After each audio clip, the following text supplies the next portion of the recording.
Salam hörmətli tamaşaçılar. OTV xəbərin ilk buraxılışında hər birinizi xoş gördük. Azərbaycanda bəzi müğənnilərin toy qiymətləri açıqlanıb. Həmin qiymətlər sosial şəbəkələrin Azərbaycan segmentində ciddi müzakirələrə səbəb olub. Məsələn, əməkdar artist müğənni Nadir Qafarzadə bildirib ki, o bir toyu oxumaq üçün toy sahiblərindən təxminən 10.000 manat tələb eləyir. Digər müğənnilərin toy qiymətləri ilə sizləri tanış eləyirik. Müğənni Vasif Məhrəmli yarım saatlıq toy qiyməti 2500 manat, o bütövlükdə toyu isə 10.000 manat aparır. Sevda Yahyayeva yarım saatı 3000 manat, 9000 manata isə bütün toyu oxumaq ev sahibinə başa gəlir. Manaf Ağayevin toy qiyməti yarım saatlıq 3000 manat, bütövlükdə isə 6000 manat. Brilliant Dadaşova 7000 manat yarım saatlıqdır bu, 20.000 manata isə bütöv toyu oxuyur. Tunzayla Ağayevanın yarım saatlıq toy aparmaq üçün tələb etdiyi qiymət 4000 manatdır. 15.000 manata isə bütöv toyu aparır. Müğənni Zamiqin yarım saatlıq ifasının qiyməti 3500 manat dəyərində qiymətləndirilir. Bütövlükdə toyu aparması isə 4000-10.000 manat arasında dəyişir.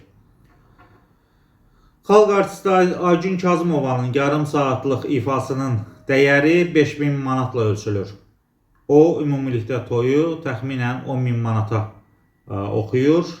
Zülfiyə Xanbabayevanın yarım saatlıq toy qiyməti təxminən 4500 manatdır. Razılaşmaya görə dəyişir. Bütövlükdə toyu isə 5000 manat oxuyur. Xumar Qədimova 4000-5000 manat arasında onun ifasının qiyməti dəyişir. Elton Hüseyn Əliyevin toya gəlişinin qiyməti isə 3500-4000 manat arasındadır.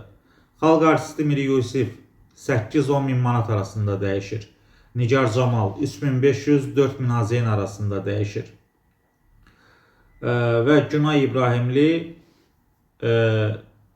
3500 manata el şənliklərinə musiqi ifa etmək üçün gedir və Nadir Qafarzadə maraqlı bir fikir səsləndirib. O bildirib ki, o sadəcə öz repertuarından olan şən mahnıları və digər musiqi nömrələrini ifa etmək üçün gedir.